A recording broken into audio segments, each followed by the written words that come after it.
Good afternoon, everyone. Welcome to the Sports Wave Network and Sports Corner with the Conn Man. I am your host, the Conn Man. And with me this afternoon, I have with me a very special guest. He goes by the name of Paul Disparra. Paul, how are you doing, my friend? I'm blessed, doing very well, Michael. Great to see and hear from you. Great to see you and hear from you as well. Paul, the reason why I wanted you on the show is because I want maybe to dispel some myths or something along the line of when we're talking about officiating. I've been refereeing now for about over 40 years. I no longer do high school, junior college anymore because I'm old as dirt and I had two major hip surgeries. But when I saw your videos, I saw how your demeanor and the way you conducted yourself with your students, clients, etc. And I was so intrigued by that. I said I could have him on my show. So, Paul, if you could do me a favor and let the viewers know a little bit about your background, your history, and where it leads you to what you're doing right now. Yeah, thank you so much for the opportunity. It's a pleasure to connect with you and your audience. I'm loving your graphics and your name and everything about the show so far. So great job there. Um, I am 45 years old. I live in White Plains, New York. Married, two children. I'm a physical education teacher by trade. I've been doing that 13 years. So extremely happy and satisfied with my full-time career, which led me to officiating in about 2011 is when I took the class. So I became a basketball official then. I have been an official, a working basketball official since then, trying to move up the ranks, as we like to say, and Mhm. currently working college and high school, and super happy with my career there and where I'm at in my journey there. Started Crown Refs in 2018 as an educational platform for basketball officials to learn, grow, connect, get trained, support one another, learn about other official stories from around the world, because it's important. I think it's helpful when you hear and see other officials who are going through similar things that we all go through, on this journey of being a ref, all right, which takes us through a lot of different lanes and a lot of stops. And so I've been in love with officiating, which inspired me to really start this platform that I've been trying to grow ever since day one. And I'm blessed that I feel like it really has grown like every single day since I started, one by one, right? Just trying to connect with other refs that love the craft. You obviously love the craft. You've been officiating, you said 40 years, Over. and now you're doing a podcast about it. So Yes. I don't have to tell you about the craft. So not everyone loves it because it's not a full-time job for most, right? So you can't pump the passion into officials. We have to cover games, right? But there are a certain percentage like us and your listeners, my community, that really love this and just want to get better year round, want to help the next official who's coming up. So Paul, can you discuss a little bit about Crown Refs, how it started, how it originated, and where it's at right now? And the viewers who are maybe tuning in might be interested as well. sure. So it started on YouTube back in 2018. I started my first show called The Basketball Shop. It was me and another gentleman named Mr. Pink, who was my co-teacher in physical education at the time, who happened to be another ref. So that everyday interaction of having a full-time job with another gentleman, having a partner, where you work your full-time job is phys ed and your night job is reffing. So that created a special dynamic between us. And we already had one leading into that because I had known Mr. Pink from the previous decade. He played college basketball with my brother. So it was like it was a full circle moment, I think, where I was a PE teacher by myself for the first 8 years of my career, solo dolo. So then when this gentleman comes along, who's another ref, it's like, wow, this is getting really good because we're having these enriching conversations every single day. And then that's when it hit me like, okay, this needs to be captured. This needs to be recorded. And I just kind of started making videos at the time, not referee related. So my skill set was developing as a content creator. So I think I merged two lanes in 2018 when I started the show, and with Mr. Pink, that collaboration. And then that led to content, that led to podcasts, that led to being on multiple channels, right? We're doing this show on StreamYard. It's probably streaming to multiple platforms. If you really want to grow your audience, you can't just be on one channel. So I've been Right. trying to always develop my portfolio per se of content, of platforms, of channels, of means of distribution. And that's been a work in progress. That takes time and that evolved over time. So in 2018 really started the content and developing the podcast. 2019 launched a service, a film review service for basketball officials to be able to review their film and give them really enhanced, deep, comprehensive feedback on their game, which was not available, nor still is not available, besides where we offer it. That really launched, and once that service was launched, it really launch the community. You hear me say the word community, and the community is just the relationships of people that we have that are in Crown Refs that I've been building one by one. Where one day I realized in 2021 I wanted to put everybody together, and that was because of this IPR service, which I've done 72 film reviews. It's you know, um, I sent it back in an email. It's a very detailed report on their skill set and their game. So that was 2019. Pandemic hit 2020, and that's really when I stepped the content game up even more because I had this service where I was interacting with these officials and having these follow up Zoom calls, and that became a content pillar. And my show called Game Notes, or a new show that we had called Game Notes.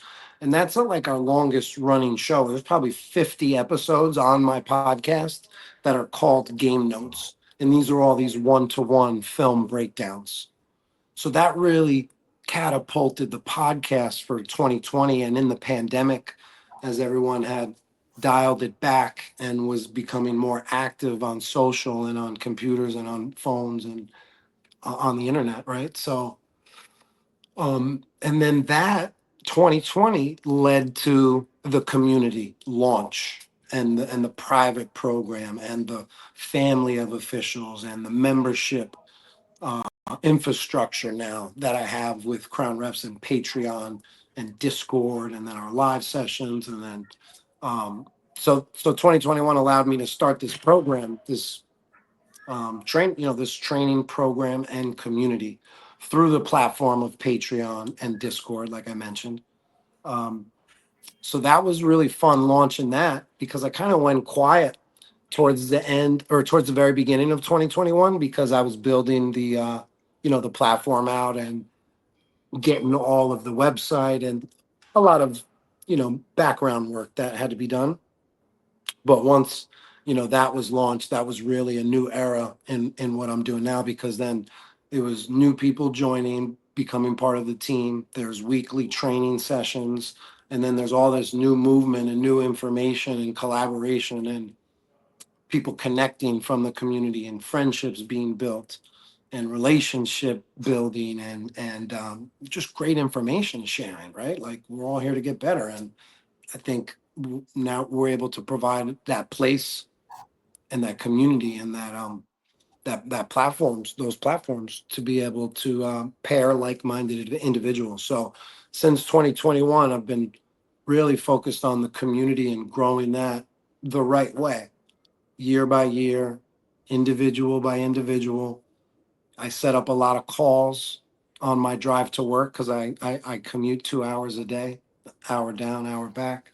So that's a good time to plan a lot of my calls. And And I usually, speak to every member who joins for like at least 30 minutes beforehand. So I think it really sets a great framework and that cohesion and really fills them in also on all the things that we're doing too. Because it's not like that easy where, oh, I just join and voila, like what am I doing now? Where do I go? So Mhm. there's a lot of that onboarding that I do to new members as well, which takes a lot to be able to do it the right way. But I'm patient with it. I'm not in a rush to like blow up overnight and have 1,000 people join overnight, which would be great. But I want to do it step by step. So it's organic. So it's real. So it's sustainable. So it's lasting. So people tell their community about it. um, so that's where we're at now. I mean, I could go on for a ton more, but just to give you kind of a perspective of where we're at, and right now we're launching the scholarship, or excuse me, we're in year 4 of our scholarship. So we also give away scholarship money to members of our community. So Mhm. this year we've opened it up to for other members to donate. So I think we got about $1,500, and I'll pick the winners April 1st. And so just sorry to ramble, but just wanted to give you the Not full at name. all. Well, Paul, now I'm gonna hit you. I'm gonna hit you because I've seen your videos and y'all great.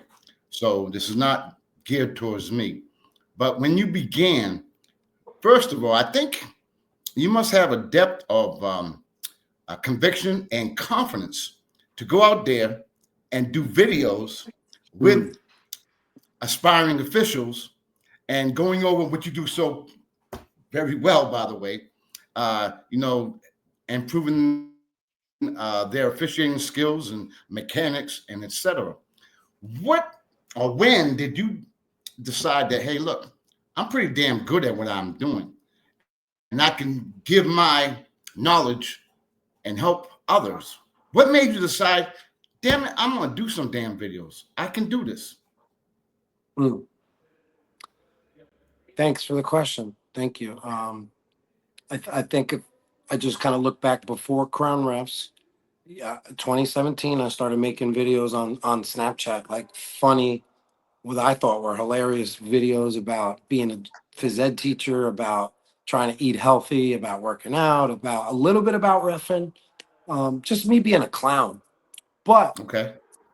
I'm producing. I'm starting to like create. I'm starting to use the tools. Starting to use the effects, and I'm like, wow, this is pretty fun. This is. I'm spending an hour editing a 10-second video. Like, what is going on here?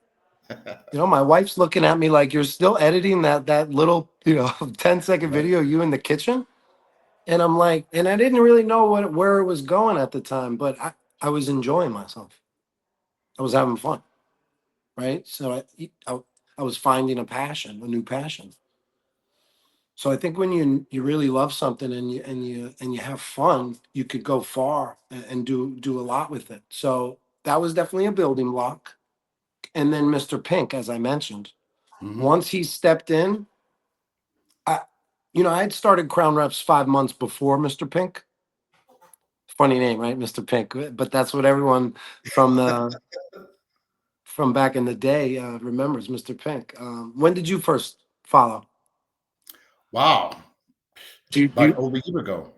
Okay, yeah. You should when you get a chance, scroll back to some of the early YouTubes. I think you'll get a kick out of I our will. I videos of definitely Mr. will. Pink. Yeah, so I started Crown Reps March 2018, and then I didn't start working with Mr. Pink since November 2018. So there was that 5 month period where I didn't really know what I was doing. I wasn't making a lot of videos yet. I was doing more picture content, using more text and images, and there really wasn't a clear direction. But I knew I wanted to start creating and building something. So, but as soon as he came, I said, I'm ready to I'm ready to be a guru at this. I feel like I could be a guru at this. Like, and I don't even want to use the word like that. I'm very humble, but I know I have something special to offer. So I knew it from the beginning, pretty much. But I didn't have the skill set creatively with making content, posting, Mhm. building a following, as you call it, or a community. I didn't know about any of that stuff. I just knew I had it. So, Paul, okay. yeah, good. Paul, take us through the protocol, the process. I'm new. I want to be part of your community. What do I have to do? What will happen once I join the community? Can you give us like a little protocol of Yeah. exactly what would happen? Because I'm sure people who are watching me like, okay, so what happens? What do I do next? What's going on? Okay. Thank you for the question. Appreciate how you framed it up. So, I guess I got to do a better job of raising awareness on exactly how to join Crown Rest, because I know I speak generally a lot of times through Instagram or Facebook when I'm posting, speaking about the community. So an outsider or someone who's not a member kind of is like, what do you mean? What do I do? How do I join this? Right. So that makes a lot of sense. But you can find all the links in any of the bios with whichever platform you're on. So if you're on Instagram, you can find the link to our Patreon. But the the first part of it is joining our Patreon. So usually how it happens is anybody can click the link and sign up and join, and I'll reach out to them once they do join. But usually how it occurs is I get interest in one way or another, whether it's through a Facebook Messenger like you, where you reach out to me, or email. Um, whether it's a message to me or an interaction that I feel this person would be interested, then I'll ask them. I say, hey, you seem like you would be a great fit to join our community. I would love to set up a call to talk and hear more about you and your career, where you're looking to go, and how I can help, how we can help. So it's all about relationship building, right? So I prefer to meet everybody who joins because I look at our community as like a house, as like a home, as like village, right? So you want to Mhm. know everybody who's entering. You want to make sure we've established those positive that positive framework for how we communicate, how we think, how we act, how we treat everyone, how we support one another. So so yeah, once I set up a call, I run through, I hear about them. I and then I share everything that's involved in our community, because literally it takes me 15 minutes to tell them everything that we do. And I could go on probably longer if I really wanted to space it out. I don't want to be on the phone an hour and a half, but Right, I right. need a half hour Exactly. Now, Paul, let me because ask you another question. I'm gonna be devil's advocate. What makes you different? Because I don't know how where you live, but I know out here in Massachusetts, what we do is we sign up for a course, we're given a case book, you study the case book, you take the exam, then you do floor work. If you all set that you pass the floor test or floor work, whatever I guess the right frame of words to use, then you're given some games to more or less to pay for the course and the casebook. And you start off usually doing freshman games. If you're lucky, maybe JVs. Then if you improve enough, eventually you'll get to that high school level. What makes your program, Crown Refs, different than what, at least in Massachusetts, what we would normally do to learn to become an official? yeah, so I'm not in line or in comparison or should be viewed at as Okay. another option to getting certified, to becoming a ref, to be in good standing with your local board. I'm not the toll booth to become a ref, right? That happens locally, right? On your Yeah. board, or there's other channels. You can go through IABO University, Uh-huh. right? So we are not your local board. We are a training platform and information epicenter and community scholarship fund. We are in between the rule book and what happens on the court. I want to meet officials there. I want to hear how I want to be able to evaluate them. I want to be able to give them the tools and the resources. So when they've digested the rule book, a good understanding of that, then they can get guidance on play calling and communication and how to be in a better partner. All of the many components that it takes to be a ref, because you go in the course to learn the fundamentals, the very basics. Mm-hmm. It's got to Yep. be very Mm-hmm. simple, right? It's the black and white of the game, the rule book. But after that, it's like good luck. You learn the rules. Now go work. Well, then what? That's right. That is true. That is definitely true. Something too, Paul, is that when you have your community and community based and you're doing your thing, um, do you go from the right from the beginning, or when do you intervene? I mean, because someone might come to you raw. They may know casebook, they may know the rule book, but they don't know mechanics. Maybe they don't know floor positioning. I guarantee you, I might be exaggerating, about 50, 55% don't even know. Like if you say lead, trail, and center, they have no idea what we're talking about. So when you're doing your presentation and your training, how far back? Because I want the viewers who tune in may not have the experience yet. They don't. Maybe they want to get into it, but they don't know what to expect. The demographic that you're describing is maybe the new ref. To me, it sounded who like doesn't know three person, doesn't know the basic fundamentals, nor is really interested. Maybe That's I, true I too. don't think I don't think that person ever makes it to me, right? Mm-hmm. So you asked about how I intervene. My content, I think, is the initial or intervention. They come to me, right? Or Mm-hmm. they're the ones seeking Okay. training or Mm-hmm. the platform.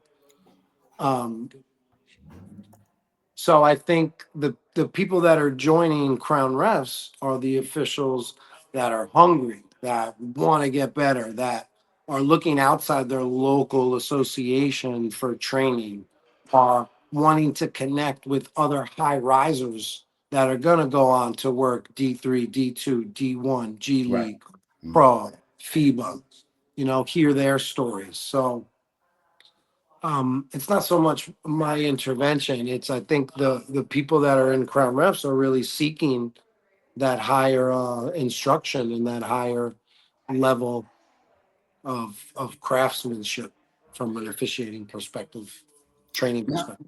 and something, Paul?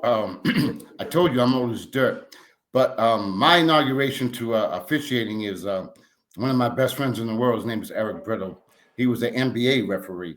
So when I went to him and I said I wanted to become an official, he said, "You sure?" I said, "Sure." I had no idea what I was in for, and his approach was totally different than your approach, if you know what I mean. He broke it down like the corner of the backboard. The angle should be right in the center of your chest. I mean, he went to that level. When he was in the NBA, they sent him a video, an hour tape just on block charge. Do you know what I mean? So that's how intense he took it to me, and that's how I learned, which was a rude awakening. And I see that's why when I saw you, I'm like, he does it the way I think a lot of people can relate to. Because I don't think if people had to deal with what I dealt with, they would have done left the game a long time ago. You know what I mean? But your approach and the way you break it down is so easy for the new person or someone who's just starting out. You know what I mean? And you know it, like anything else, you got to have confidence in yourself. And Eric would, I'll use him as an excuse, would break your confidence down, then build it up. You know what I mean? He'd break it down, then build it up. And it was beneficial to me, but that's not, I love the game. I played the game. I played collegiate level. So I want to remain part of the game. So it was nothing to me, but someone else who might be a beginner, I don't think they would be able to handle that. So what I want to ask you is, while I got you here, I want to pick your brain because I'm giving you your flowers right here because I got a big damn mouth. So I'm going to give you your flowers is the fact that what do you think? Because my supervisor, my producer, she's an AAU coach, so she asked me some questions. You know, I mean, I'll give her an answer, whatever. But anyway, what is your when you've been doing this for quite a while? What is the biggest thing you think? One of the biggest things you think of to educate, teach, instruct, interpret something that you find might be one of the most difficult things you do when you're instructing or training a newcomer or someone who wants to move up. I just want to make sure I give you a good answer. I was following you all the way up to the very end, that last part. Could you just ask me exactly the question and one more time? What was one of the hardest things you find when you're instructing and training up and coming referees? What do you think is the hardest thing to teach, interpret during your experiences? Because I got one. Like, what do you think on my end? What I struggle or have difficulty with, or what is Not do what I you have, think but what you have instructing others.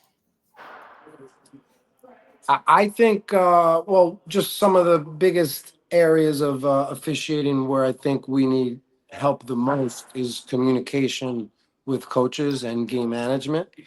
especially newer officials stepping in. You basically almost have no chance if you're stepping into a difficult environment where there's unsportsmanlike coaches, which are everywhere. Uh, Oh yes. you could step into officiating and be in great shape and look the part and know how to run up and down and be in Hmm. position. And you Hmm. could do that right away. You could, there's a couple other, things you could get right away. You're not going to be good at communicating right away. I don't think. I really haven't seen anybody from the beginning, right? Like Right. right. So it's a big, big hurdle, especially like on the high school level. I would like to think as you go up, you get better in every department. Um, so that's a huge one. The biggest one, in my opinion. Okay. And Now, yeah, from my experiences, when I was just beginning, again, the block charge was kind of difficult, especially when it's a bang bang play. You understand what I'm mm, saying. But a lot of people who might be tuning don't understand what I'm saying. But bang bang play, and then as a beginner, I'm gonna tell you one quick story if I may. I was officiating when I first began at the New Bedford Boys and Girls Club. I walk in, I'm new. Everybody knows me, but I'm new. I walk in, half the crowd is still there. black, the other half is white. One team's all black, one team's all white. So do you know how difficult? That's why I said if you could referee at the New Bedford Boys and Girls Club, you can referee anywhere. But the thing I wanted to impress upon you and talk to you about is another thing. I'm sure Still there, you've man. dealt with it on many occasions when you're dealing with parents, coaches. One of the major things they'll say is like, "Well, damn it, he called it down there. How come you didn't call it down there?" Even though you were in the area to make the call down there, but their response is, "Well, they called it down there. How come you didn't call it down there?" The same play, which really is not the same play. How do you handle situations like that? Damn it, you call it down there. How come you didn't call it down here? I want to know how you handle that. Anybody there? Anybody there? You got me? Can You you hear got me? me? Can you hear me? Yeah. Back. Or I'm back. One of us is back. Can you hear me? Can you hear me? Yeah. Okay. What I was saying was, how do you handle a situation where you're officiating or you're telling one of your um, clients or trainees when a crowd or a parent or someone says, our coach says, They made that call down there. How come you didn't make the same call down here? How do you handle that?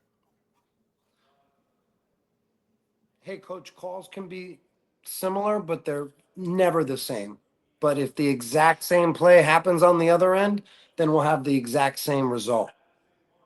Did you have another question? Or do me a favor? I'm very approachable. If you have a question, please don't shout at me across the court. So I'm going to also determine how they speak, which is something that a lot of officials overlook. They're very quick to just answer the question.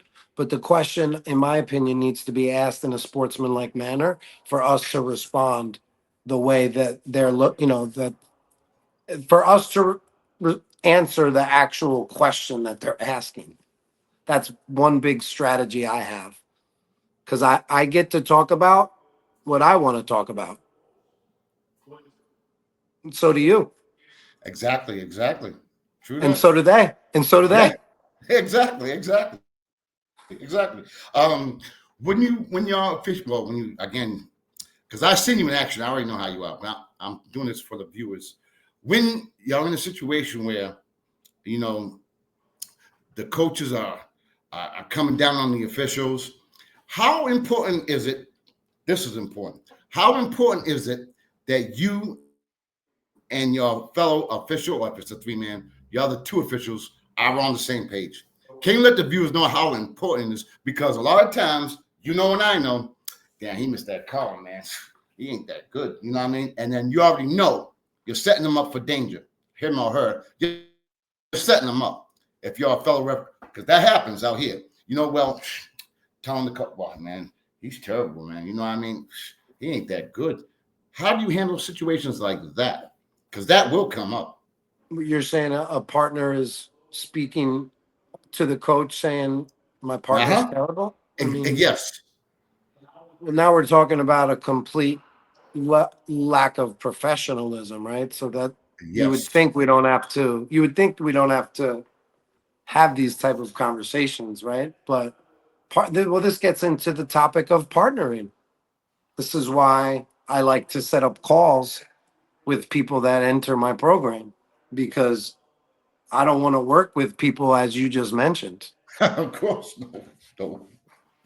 right? There's a common knowledge that I tell all my officials we want to be the best partner possible. You want to be the partner everybody wants to work with. You want to have your partner's back the most, no matter if they have your back. So even though this official, as you described, he could be talking bad about me to the coach, which is something I would never do. You'll never find me in a similar situation throwing my partner under the bus or speaking negatively about anybody. I think that's one of the reasons why people like my videos is because one of my main character traits, which I'm most proud of, is kindness. People think it's like a fluffy word, but it's actually a huge strength, and it shows up in the content and with all of the feedback because I truly just want to help people, and I don't ever speak bad about anyone. You won't find me talking bad about anyone in any form, not for a second, not for 1 second. Now that's I'm in the 1%. Most people won't. So this gets back to just being a great person, right? And we would never throw our partners under the bus to the coach. One of the lowest things we could do as refs.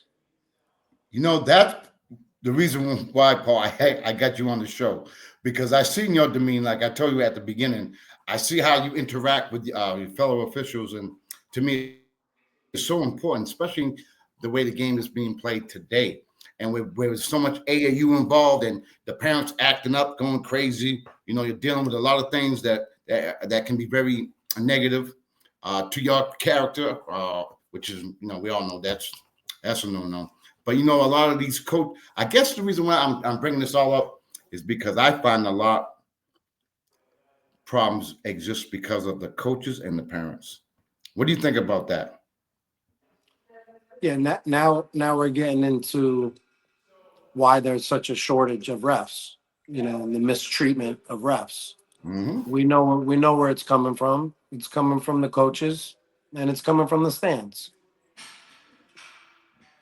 Spectators, parents, whatever you want to call them. It's coming from the stands and it's coming from the bench. Yes.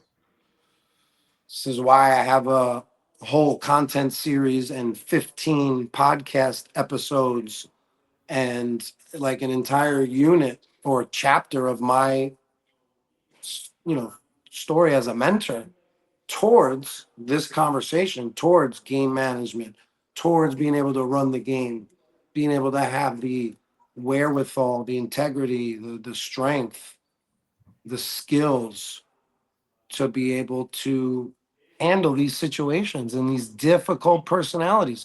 No one's good at handling difficult personality, or I shouldn't say no Mhm. one, a Right. very select few across various industries. Officiating is one of those industries where we deal with it and have the opportunity to be either terrible at it, decent, good. I mean, however you are at it, but it's not easy. It's not easy. So that's why I take a very firm approach when it comes to this conversation. And I want to build my officials up because we've taken so much trash and junk thrown at us. You've seen it. I don't have to tell you. You've watched it for decades.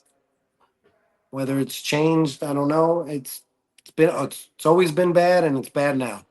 So we need more voices. I respect you for getting on camera and wearing your jersey and trying to Of reach course. officials and basketball fans and being a voice. So Officiating has been so good to me, playing as well, and I've come across so many relationships and met so many people through officiating and playing as well.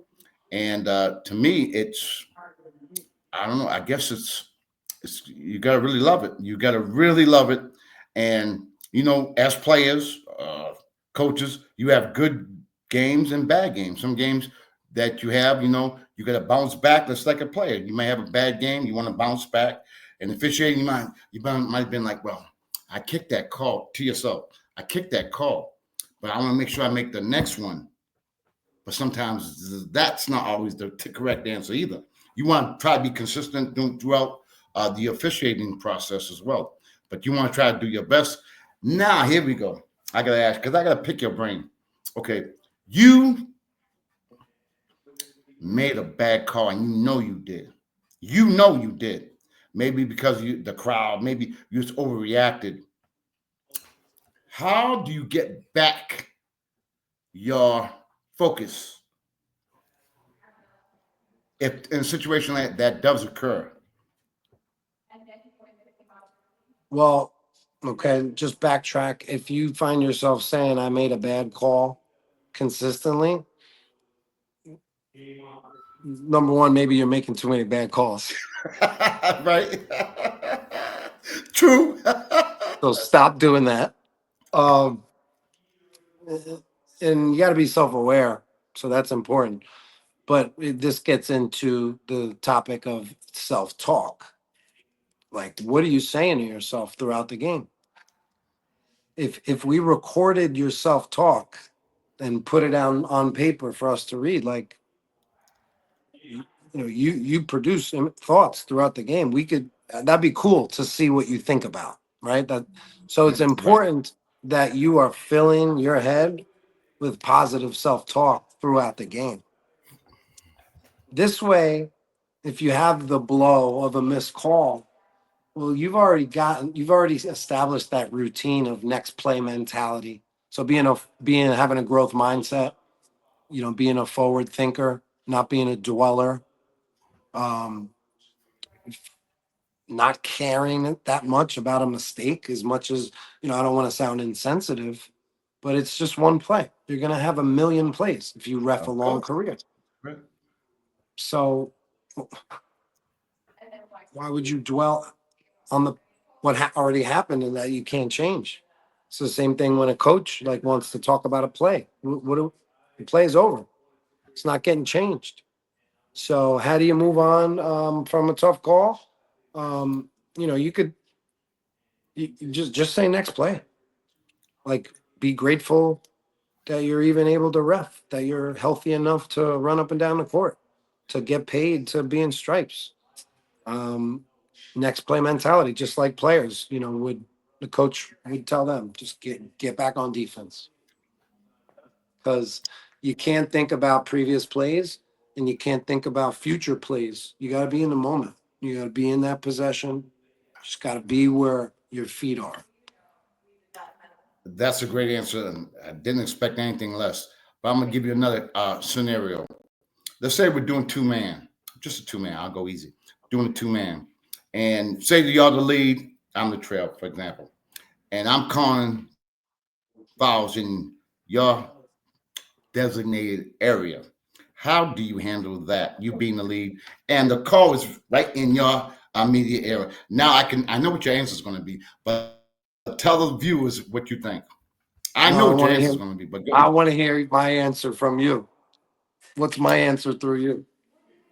What I would say now, if my vision is blocked off and the trail makes that call because maybe my vision is blocked off through whatever happens, I don't have a problem with that. But to me, if the trail is looking in your area, he's not watching his area. So to me, they should be intertwined. It should be like a rope. You know what I mean? In my eyes, it should be like a rope where you got eye contact. But the only way I would think that would be either you don't have confidence in your partner. Because, for example, when I'm refereeing with Eric, NBA referee, when we do games, whatever, I already know he got that. I can concentrate on my responsibility and my floor coverage and my angles, etc. If I'm with somebody who may not be that, it might not saying me, but it might be an individual. He's not that good. Maybe I better watch his area as well as watch mine. How do you handle that? So I'll answer it from like an emotional or a mindset Okay. perspective, and not like an X's and O, primary, Okay. secondary. Um, I, Okay. there's nothing you could do.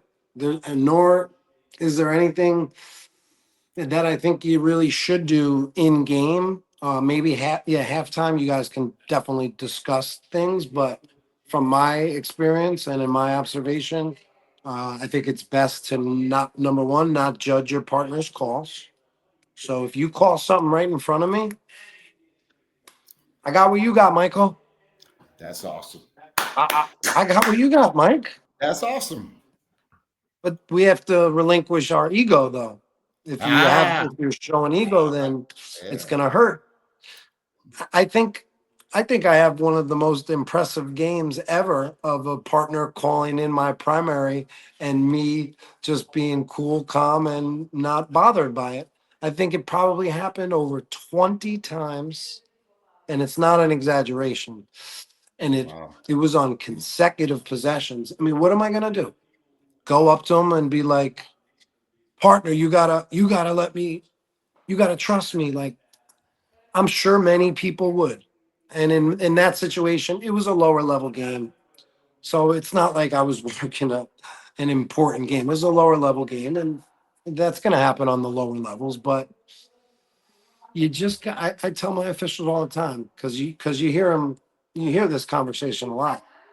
I You know. know, you know, officials coming out of there, coming from secondary, right in front of you, and a lot of refs don't like it, and they get slowed down by it. So I don't want to get slowed down by any part of the game. I don't want to get confused. So this can confuse a lot of refs where they call it right in front of you and you start scratching your head like you missed something. I say, no, you stay confident. You know, called it. Whatever you got, you got. If they have something different, well, you could trust them and you could review it on film. And then you could really know. And then you could take that information with you the next game and be better from it. But I don't get into the whole calling in my area. I think this is a very, um, you know, high school conversation with refs. You don't see it much on the college level. From my experiences, I think what can eliminate a lot of those problems is the pregame. I think a lot of times if you do a pregame, you kind of can go over what things you should and shouldn't be priority, and I think that can alleviate a lot of problems. Sometimes during in game, you really can't control, but sometimes I think with in the pregame, you can kind of go over some things. That way, you guys can more or less, eye contact. I mean, very important eye contact. What am I telling you for? You already know. But I'm talking about eye contact, pregame. I think those things can definitely be beneficial to your partner or partners. Mhm.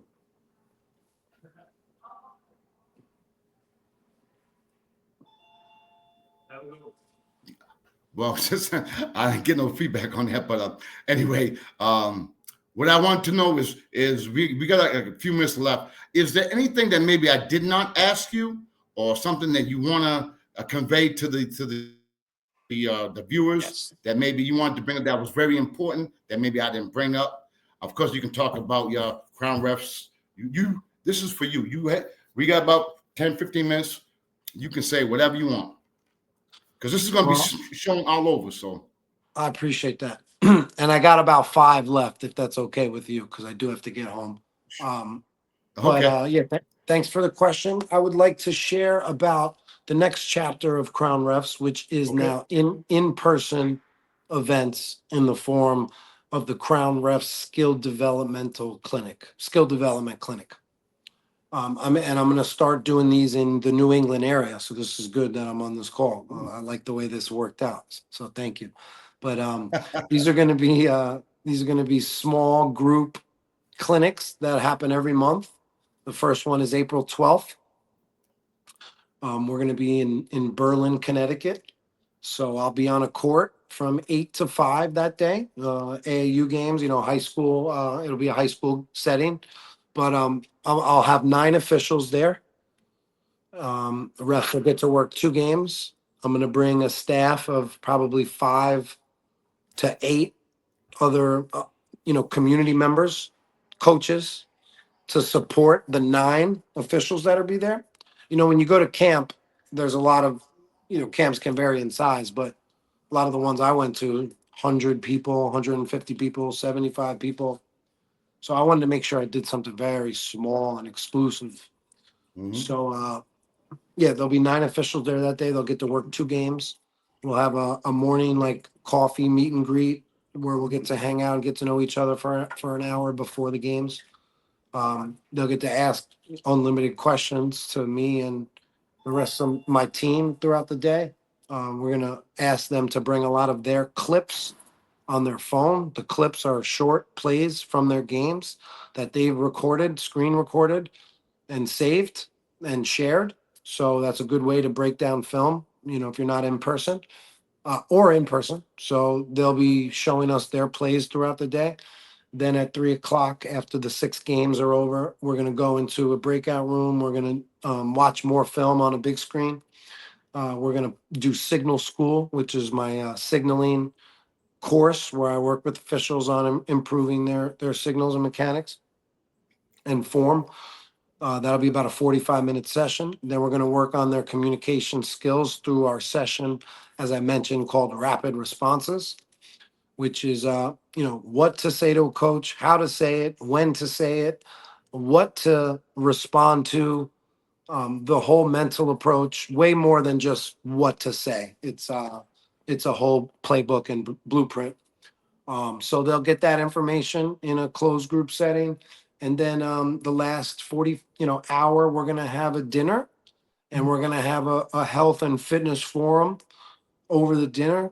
One of the new things I've added to Crown Refs and to my life is being dialed in with my nutrition. I'm coming at you from a gym right now, finishing my workout, hopped on the call with you. So in this, part of my clinic where I want to make health and nutrition a big part of it too, because it's something that's hugely overlooked in officiating and just through the general public. So that's another skill or another feature I'm bringing to my program. So we'll finish the day with that very informative health forum. And then hopefully next month in May, we'll do another clinic with more officials. Maybe we'll go to 12 or 15. And I'll slowly grow my clinics each month.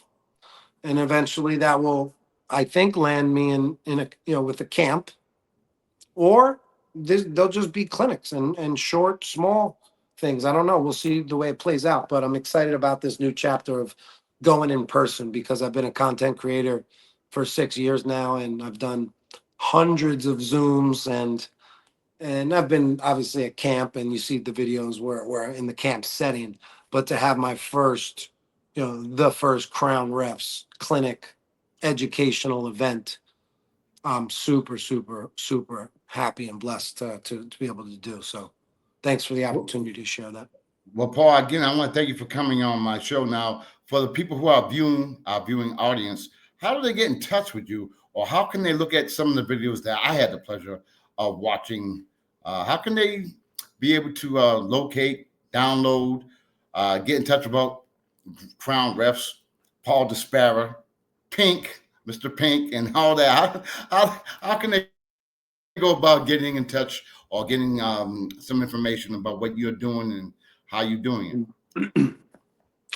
Well, Mr. Pink has moved on, but we wish him the best. So I won't give you his contact, but yeah, here's my phone number for your audience. My phone number, if you want to write it down, 845-742-0834.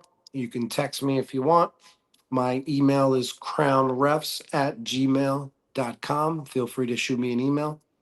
I try to keep it simple on social. It's pretty much Crown Refs, I think, across all platforms. So just type that into any one you're on. You can find us there.